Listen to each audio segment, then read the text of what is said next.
Part 2, Via. For above the world, planet Earth is blue, and there's nothing I can do. David Bowie, Space Oddity. A tour of the galaxy. August is the sun. Me and Mom and Dad are planets orbiting the sun. The rest of our family and friends are asteroids and comets floating around the planets orbiting the sun. The only celestial body that doesn't orbit August, the sun, is Daisy the dog, and that's only because to her little doggy eyes, August's face doesn't look very different from any other human's face. To Daisy, all our faces look alike, as flat and pale as the moon. I'm used to the way this universe works. I've never minded it because it's all I've ever known. I've always understood that August is special and has special needs. If I was playing too loudly and he was trying to take a nap, I knew I would have to play something else because he needed his rest after some procedure or other had left him weak and in pain. If I wanted Mom and Dad to watch me play soccer, I knew that 9 out of 10 times they'd miss it because they were busy shuttling August to speech therapy or physical therapy or a new specialist or a surgery. Mom and Dad would always say I was the most understanding little girl in the world.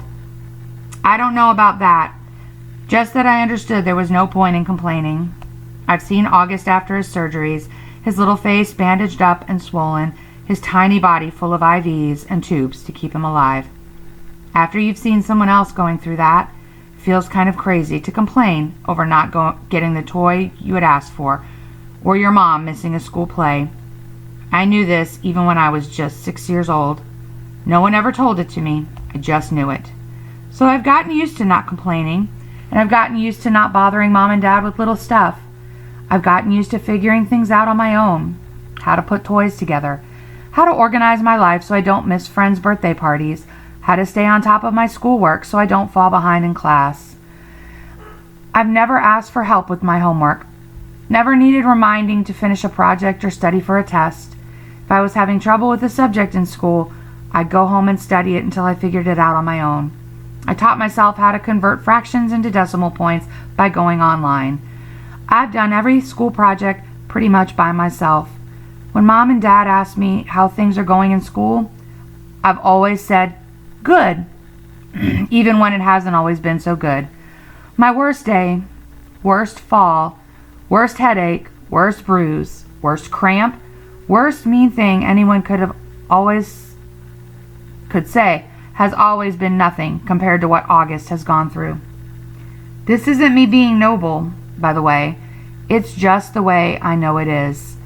And this is the way it's always been for me, for the little universe of us. But this year, there seems to be a shift in the cosmos. The galaxy is changing. Planets are falling out of alignment. Before August.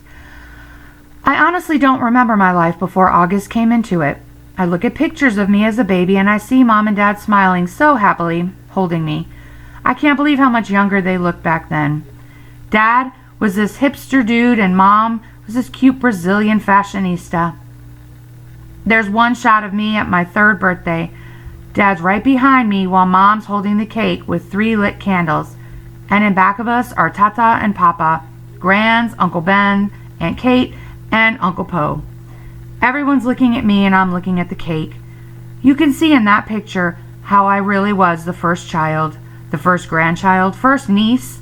I don't remember what it felt like, of course, but I can see it plain as can be in the pictures.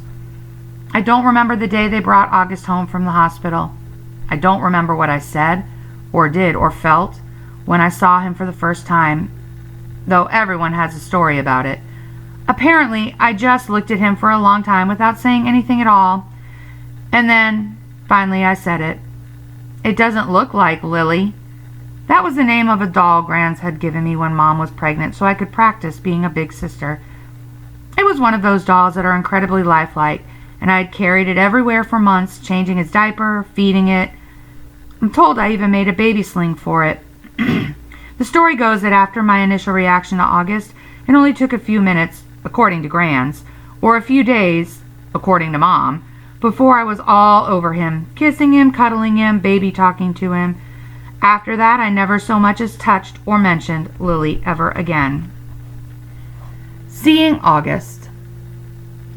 I never used to see August the way other people saw him. I knew he didn't look exactly normal, but I really didn't understand why strangers seemed so shocked when they saw him. Horrified, sickened, scared. There are so many words I can use to describe the looks on people's faces, and for a long time I didn't get it. I just get mad. Mad when they stared, mad when they looked away. "What the heck are you looking at?" I'd say to people, even grown-ups. Then, when I was about 11, I went to stay with Grands in Montauk for 4 weeks while August was having his big jaw surgery. This was the longest I'd ever been away from home, and I have to say it was so amazing to suddenly be free of all that stuff that made me so mad. No one stared at Grands and me when we went to town to buy groceries. No one pointed at us. No one even noticed us. Gran was one of those grandmothers who do everything with their grandkids. She'd run into the ocean if I asked her to, even if she had nice clothes on. She would let me play with her makeup and didn't mind if I used it on her face to practice my face painting skills. She'd take me for ice cream even if we hadn't eaten dinner yet. She'd draw chalk horses on the sidewalk in front of her house. One night, while we were walking back from town, I told her I wished I could live with her forever. I was so happy there. I think it might have been the best time in my life. Coming home after 4 weeks felt very strange at first. I remember very vividly stepping through the door and seeing August run over to me welcoming me home. And for this tiny fraction of a moment, I saw him not the way I've always seen him, but the way other people see him. It was only a flash, an instant while he was hugging me. So happy that I was home, but it surprised me because I'd never seen him like that before. And I'd never felt what I was feeling before either.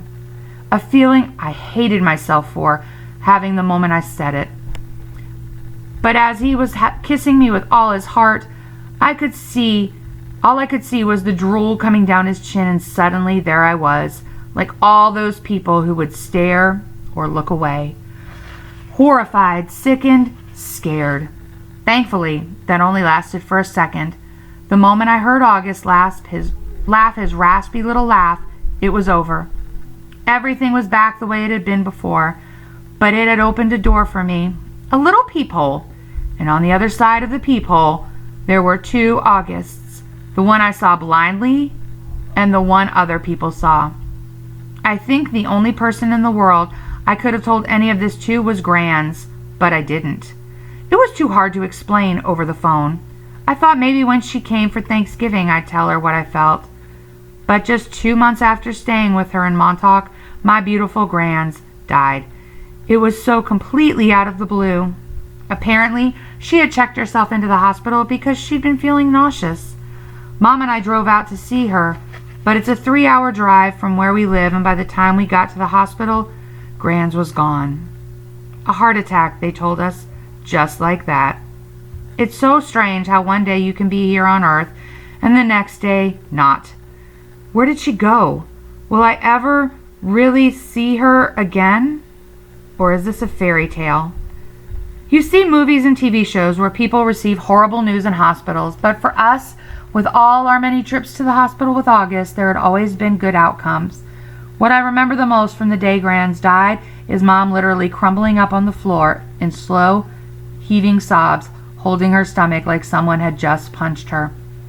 I've never, ever seen Mom like that. Never heard sounds like that come out of her. Even through all of August's surgeries, my mom always put on a brave face. On my last day in Montauk, Grands and I had watched the sun set on the beach. We had taken a blanket to sit on, but it had gotten chilly, so we wrapped it around us and cuddled and talked until there wasn't even a sliver of sun left over the ocean. And then Grands told me she had a secret to tell me. She loved me more than anyone else in the world.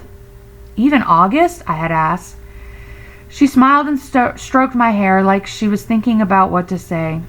I love Augie very, very much, she said softly. I can still remember her Portuguese accent, the way she rolled her R's. But he has many angels looking out for him already, Via. And I want you to know that you have me looking out for you. Okay, mi niña? Querida? I want you to know that you are number 1 for me. You are my... She looked out at the ocean, spread her hands out like she was trying to smooth out the waves. You are my everything. You understand me, Via? Tú es knew todo. I understood her, and I knew why she said it was a secret. Grandmothers aren't supposed to have her favorites. Everyone knows that. But after she died, I held on to that secret and let it cover me like a blanket.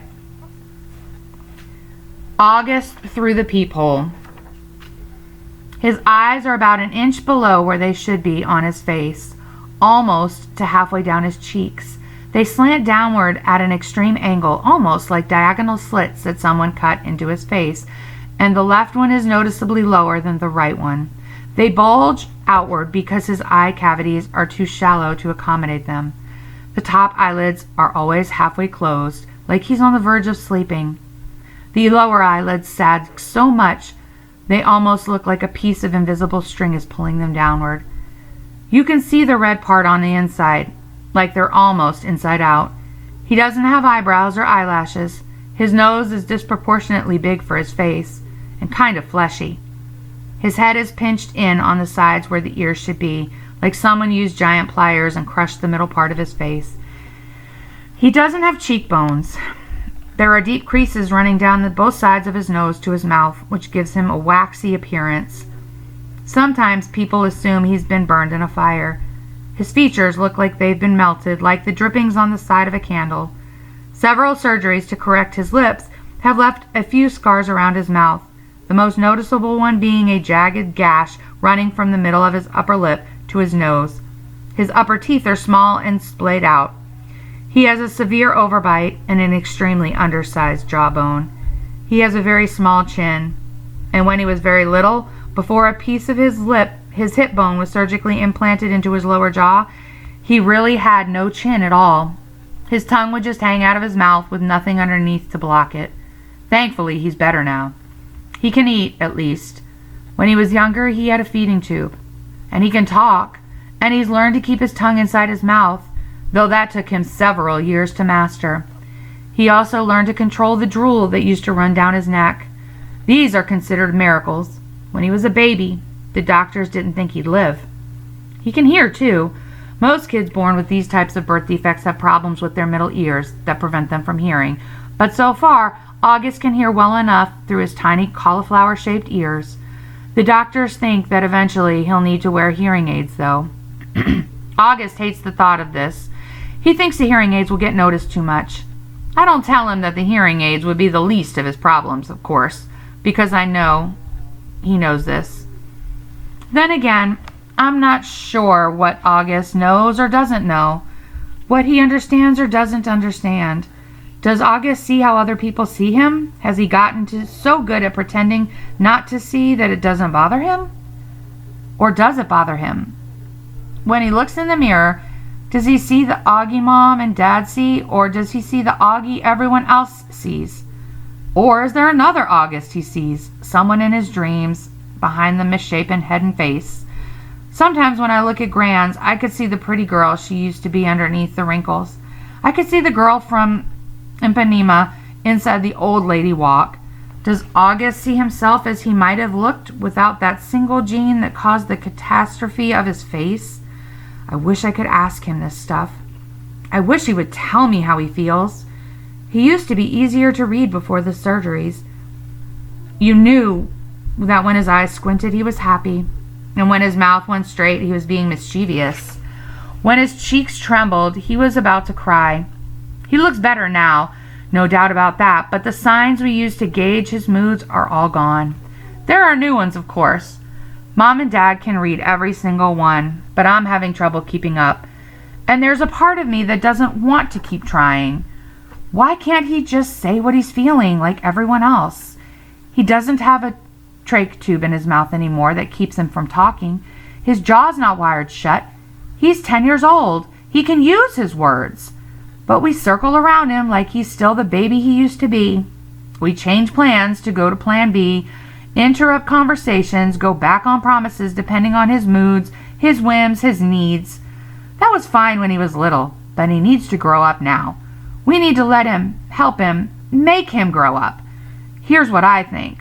We've all spent so much time trying to make August think he's normal that he actually thinks he is normal. And the problem is, he's not. High school. What I always loved most about middle school was that it was separate and different from home. I could go there and be Olivia Pullman, not Via, which is my name at home. Via was what they called me in elementary school too. Back then everyone knew all about us, of course. Mom used to pick me up after school and August was always in the stroller. There weren't a lot of people who were equipped to babysit for Augie, so Mom and Dad brought him to all my class plays and concerts and recitals, all the school functions, the bake sales, and the book fairs. My friends knew him. My friends' parents knew him.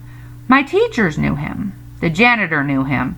"Hey, how you doing, Augie?" he'd always say, and give August a high five.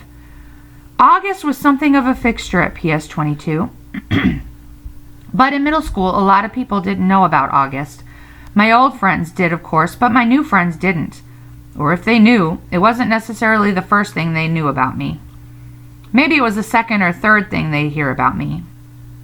"Olivia? Yeah, she's nice. Did you hear she has a brother who's deformed?"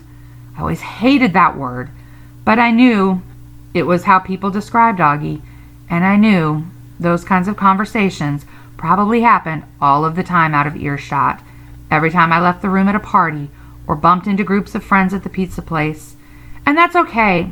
I'm always going to be the sister of a kid with a birth defect. That's not the issue. I just don't always want to be defined that way. The best thing about high school is that hardly anybody knows me at all, except Miranda and Ella, of course, and they know not to go around talking about it. Miranda, Ella, and I have known each other since the first grade. What's so nice is we never have to explain things to one another. When I decided I wanted them to call me Olivia instead of Via, they got it, without my having to explain. They've known August since he was a little baby.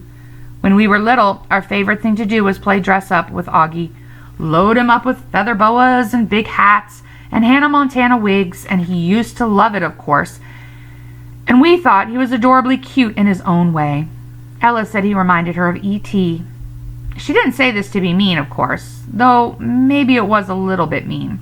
The truth is, there's a scene in the movie when Drew Barrymore dresses E.T. in a blonde wig, and that was a ringer for Augie in our Miley Cyrus heyday. Throughout middle school, Miranda, Ella, and I were pretty much our own little group, somewhere between super popular and well-liked. Not brainy, not jocks, not rich, not druggies, not mean, not goody-goods, not huge, not flat. I don't know if the three of us found each other because we were so alike in so many ways, or that because we found each other, we'd become so alike in so many ways. We were so happy when we all got into Faulkner High School. It was such a long shot that all three of us would be accepted, especially when almost no one else from our middle school was. I remember how we screamed into the phones the day we got our acceptance letters. This is why I haven't understood what's been going on with us lately. Now that we were actually in high school, it's nothing like how I thought it would be.